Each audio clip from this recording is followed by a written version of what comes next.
Bendito és o nome do Senhor Jesus. Eu quero nesta noite fazer uma breve reflexão de uma palavra que o Senhor tem colocado no meu coração para esta noite.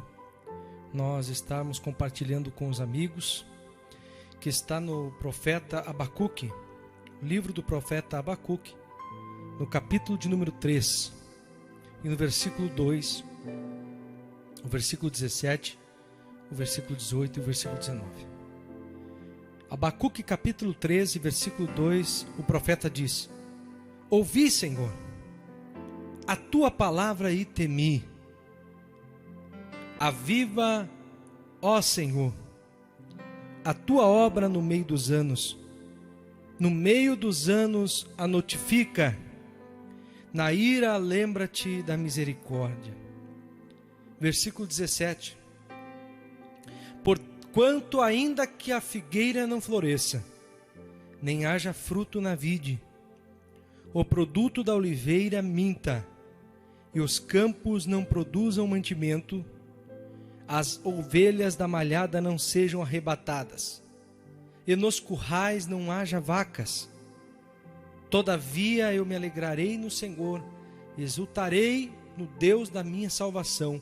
Jeová, o Senhor, é a minha força. Louvado seja o Senhor dos Exércitos. Querido amigo, querida irmã, querido irmão, que está ouvindo a live desta noite, aqui nós fizemos uma leitura no livro do profeta Abacuque, aonde, se você ler o livro por completo, você vai observar que o profeta Abacuque, assim como tantos outros profetas da Bíblia Sagrada, temos ali o profeta Jonas, o profeta Ezequiel, o profeta Jeremias, profeta Malaquias, Naum, e sim tantos outros profetas também. Nós vemos até Moisés, que escreveu muitas profecias, muitas escrituras. E nós observamos, querido, que todos estes profetas que vieram escrevendo a palavra de Deus nos seus períodos, nos seus tempos, eles tiveram praticamente a mesma perspectiva ao ver a situação do povo naquela época onde eles viviam. E nós hoje não é diferente, queridos. Hoje nós estamos vivendo e vemos da mesma perspectiva deles. Conseguimos parar, refletir e observar e tirarmos as mesmas conclusões que eles tiravam no passado, e hoje não é diferente. Se você lê a história do profeta Abacuque, Abacuque começa a observar a humanidade, as pessoas, e ele via que existia muitas pessoas gananciosas, muitas pessoas que praticavam práticas que entristeciam a Deus, pessoas que não temiam a Deus, pessoas que não tinham compromisso nenhum com Deus. Ele observava naquele período, naquele ano, em que havia muitas pessoas que não davam a mínima para Deus, que não se importavam com a mensagem de Deus, com a palavra de Deus.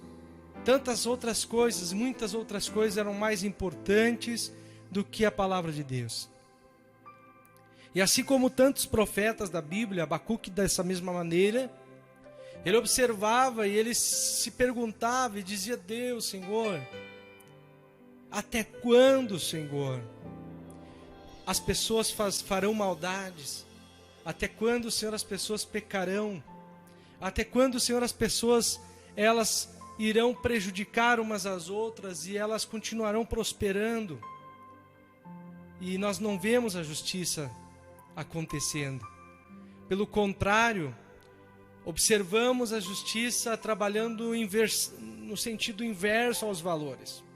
Aquilo que é errado para a humanidade é certo, e aquilo que é correto se torna errado.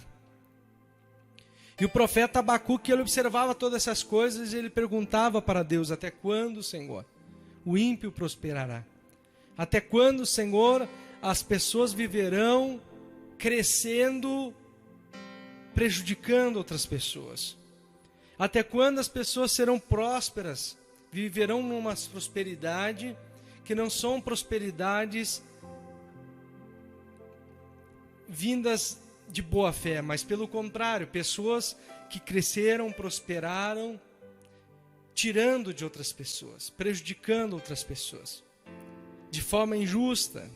Ele via que a justiça, na época em que Abacuque ali estava escrevendo o seu livro, ele observava que a justiça daquela época, daquele mundo onde ele estava observando, era uma justiça falha, era uma justiça em que aquele que era honesto padecia, aquele que fazia o bem padecia, e as pessoas que faziam o mal prosperavam. E ele perguntava para Deus: Senhor, até quando o Senhor terá bondade e misericórdia das pessoas? Até quando vai essa misericórdia? Até quando o Senhor permitirá que as pessoas vivam desta maneira? Porque, queridos, o profeta sabia que Deus existia. O profeta tinha convicção do poder e da graça de Deus. E ele sabia que as pessoas estavam vivendo daquela maneira e elas ainda não tinham colhido aquilo que plantavam, as coisas ruins que elas plantavam, era porque a misericórdia de Deus era grande, não porque Deus não agia, não porque Deus não estava interferindo, ou que Deus não existisse. Deus estava vendo tudo, só que Deus amava as pessoas e dava tempo para as pessoas. A bondade, a benignidade de Deus. O próprio profeta dizia que Deus procurava não olhar para a maldade dos homens, procurava fechar os olhos para a maldade dos homens. E nós vemos, queridos, que no capítulo 13 ele faz uma oração a Deus. O profeta Abacuque ora a Deus. E ele diz assim: Senhor, eu ouvi a tua palavra e temi. Queridos, as pessoas só vão se dar conta de que é necessário temer a Deus, viver as coisas de Deus, ser temente a Deus, quando elas ouvirem a palavra de Deus. É por isso a importância de nós fazer reflexões da palavra. Por quê? Porque é a palavra que produz em nós temor. É a palavra que produz em nós respeito. Que nós respeitamos o nosso irmão. Nós amamos o nosso irmão mediante a palavra que ouvimos de Deus. Ela produz em nós. Ela produz em nosso coração temor a Deus. Porque quando ouvimos a palavra, ela nos disciplina acerca das coisas de Deus. De que Deus, ele é longânimo, mas também ele é um Deus de justiça. E que há de vir ainda o juízo sobre a terra. Há de vir um julgamento sobre a terra.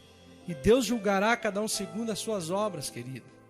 Muitas pessoas se enganam dizendo: vivemos no tempo da graça e podemos fazer o que queremos, que a graça nos salvará. Mas não é o que a Bíblia diz. São pessoas que não ouvem a palavra. Mas o profeta, ele ouvia a palavra, ele estudava, ele meditava, ele conhecia a palavra. E ele fala claramente: ouvi a tua palavra, Senhor, e eu temi. Porque Deus tinha falado para ele, Deus tinha dado uma visão para ele cerca daquilo que ele faria, cerca das coisas que aconteceriam, queridos, cerca das coisas que viriam sobre o ser humano, por causa do pecado, por causa da ignorância humana, por causa de o homem continuar praticando coisas erradas, sem pensar nas consequências. E ele diz assim na sua palavra, ele fala: Senhor, aviva, Senhor, a tua obra no meio dos anos. E no meio dos anos a notifica, e na sua ira, lembra-te da misericórdia. Quando vem o temor no coração do profeta, queridos, ele já começa a se preocupar, que ele precisa do avivamento, que ele precisa estar avivado, e sabemos que, queridos, é necessário em toda a nossa trajetória nós sermos avivados pelo Senhor. E o verdadeiro avivamento é um despertamento que nós temos de estar perto de Deus.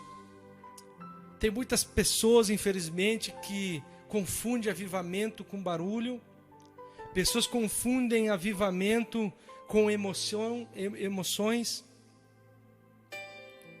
Sentem emoções, muitas vezes se emocionam, acham que isso é um avivamento. E na verdade são sentimentos que passam, que são passageiros, querido, que não são duradouros. São momentos da vida do ser humano. E esses sentimentos, eles não produzem temor. Essas emoções não produzem temor no coração das pessoas. Pelo contrário, elas continuam fazendo coisas erradas, não temendo ao Senhor pela sua palavra. Mas o verdadeiro avivamento, ele te desperta para temer ao Senhor em primeiro lugar.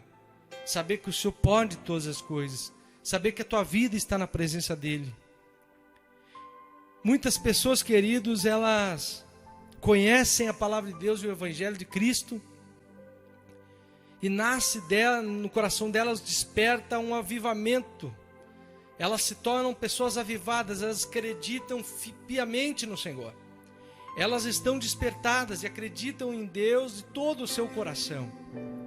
Porém, queridos, passando-se os dias, vindo as perseguições, vindo as lutas, ela vendo as influências do mundo na sua volta, ela vendo a injustiça do mundo, aonde que a justiça do mundo ela é contra os trabalhadores, ela é contra as pessoas honestas e é a favor muitas vezes da injustiça de pessoas que muitas vezes prejudicam, tiram uma das outras. Existe muita injustiça no mundo. E isso tudo, queridos, vai o quê?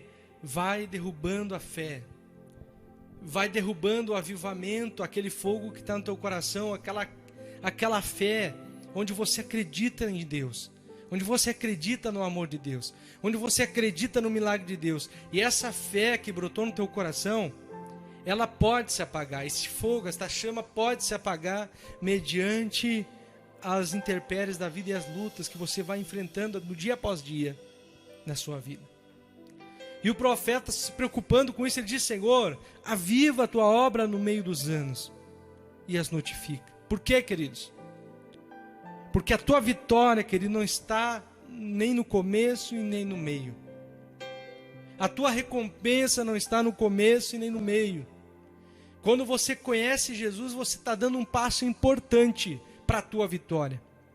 Mas no meio, querido, você não chegou ainda no final. Você não chegou ainda no pódio. Você não chegou ainda na salvação. Você não chegou ainda na tua vitória. Você ainda está no meio da caminhada. E é nesse momento, querido, que você precisa manter a tua fé, a chama acesa no teu coração. E o profeta sabia que não adiantaria ele conhecer o Evangelho e temer ao Senhor no início do seu ministério. No começo da sua caminhada, não adiantaria ele amar a Deus e pregar o Evangelho e fazer a obra de Deus no início do seu ministério. Se ele, quando chegasse no final, ele chegasse sem fé, sem esperança e sem avivamento. Por isso ele dizia: Senhor, aviva, Senhor, a tua obra no meio dos anos. Faça notória a tua obra no meio dos anos. Que as pessoas vejam, Senhor, que a tua obra ainda fala, que o Senhor ainda cura, que o Senhor ainda liberta as pessoas, que o Senhor ainda transforma as pessoas. Que mesmo no meio dos anos que são difíceis, o Senhor ainda faz milagre. Louvado seja o nome do Senhor. Porque ele estava já passando por dificuldades, ele já estava enfraquecendo, queridos, vendo tantas coisas, tanta dificuldade, tanta injustiça. Ele já estava perdendo sua fé, mas ele clama ao Senhor e diz: Senhor, aviva a tua obra no meio dos anos.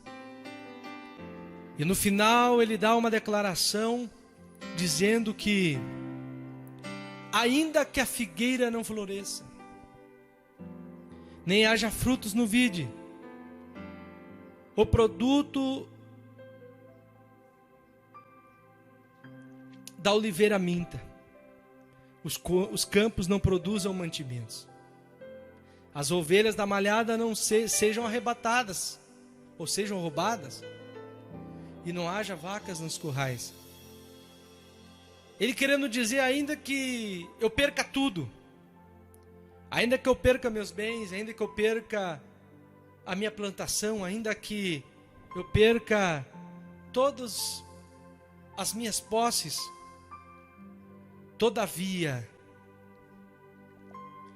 eu me alegrarei no Senhor, e eu me exaltarei no Deus da minha salvação. Eu não perderei a minha fé. Eu não vou desanimar. Eu não vou recuar.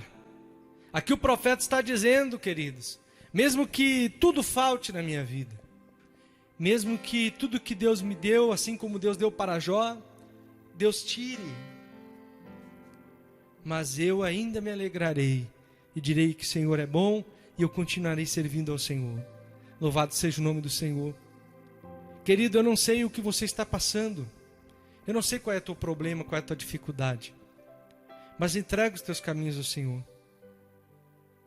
Entenda que, independente daquilo que nós somos, daquilo que fizemos, daquilo que estamos enfrentando, ou daquilo que vamos enfrentar, Deus sempre foi Deus. Deus sempre será Deus. E Deus nunca muda, queridos. A Bíblia diz que Deus sempre é o mesmo. Ele é santo, Ele é onisciente, sabe todas as coisas. Ele é onipresente, está em todos os lugares. E Ele é onipotente, sempre terá todo o poder, nos céus e na terra. Então, queridos, se você olhar e ver que tudo parece que está distante de você, mas tu tem que colocar no teu coração e ter a certeza de que Deus está presente, de que Deus não te abandona, e que se Deus é por ti, irmãos, ninguém poderá ser contra você. Busque a Deus, entrega os teus caminhos ao Senhor, adore a Ele independente de como você está, se você está bem financeiramente ou não, se você tem muitos amigos ou poucos amigos, se você tem saúde ou se você está enfermo. É isto que eu estou falando. Independente da forma que você se encontra agora, agradeça a Deus, seja grato a Deus, adore a Deus, aleluia. Todavia eu me alegrarei no Senhor e exaltarei no Deus da minha salvação. Jeová, o Senhor, é a minha força, é a tua força, amém? Eu vou orar com você, quero orar junto com você. Peça para que Deus avive a obra dele no teu coração. Peça para que Deus avive a obra dele na sua família, na sua vida, no seu lar, na sua igreja, na igreja do Senhor Jesus. Que ele vai avivar, querido. E é necessário, irmãos, é necessário buscar o avivamento de Deus aqui dentro. Que esteja vivo aqui dentro. Que a esperança esteja viva aqui dentro, aí dentro do teu coração. Não perca a esperança, não perca a fé em Deus. Não pode, irmãos, deixar morrer. Tem que haver o avivamento, estar vivo. As coisas de Deus precisam estar vivas aí dentro do teu coração. Não deixa morrer. O mundo sufoca a semente da palavra. O mundo sufoca a Deus nas nossas vidas. Mas você não pode deixar, você tem que clamar a Ele e dizer: Senhor, aviva ainda a tua obra no meio dos anos e as notifica, que venha sendo notório em nosso coração a tua presença, a tua graça e o teu poder. Querido eterno Deus, aviva, Senhor, a tua obra, Senhor, no meio dos anos e as notifica. Ó Senhor, ó Pai amado, Senhor, cremos no teu nome, Senhor, e confiamos em ti, Senhor, que és o único Criador dos céus e da terra. Pai querido, ó Pai eterno, visite esse lar, visite esta família, este casal, esta casa, Senhor, venha visitar, Senhor, esse jovem, esta moça, este rapaz, visite ele, Senhor, e aviva a obra no coração dele, Senhor, aviva a tua obra, Senhor, na vida dele e na vida dela, Senhor. Pai querido, ó Pai eterno, restaura, Senhor, a esperança, Pai, aleluia, que o Senhor pode, Senhor, fazer um milagre, que o Senhor não mudou, o Senhor é o mesmo. O Senhor é aquele mesmo que curou no passado, o Senhor cura ainda hoje. E eu creio no poder do milagre, Senhor. Essa pessoa que pediu oração, Senhor, nesta noite, que ela possa alcançar um milagre, que ela possa alcançar a cura, que ela possa alcançar a libertação, ó Pai, e a vida para todos sempre. Amém e amém. Deus abençoe sua vida. Que a graça do nosso Senhor Jesus Cristo, o amor do Pai e a doce consolação do Divino Espírito Santo seja com todos vós. Amém? Que Deus te abençoe. Até o próximo programa.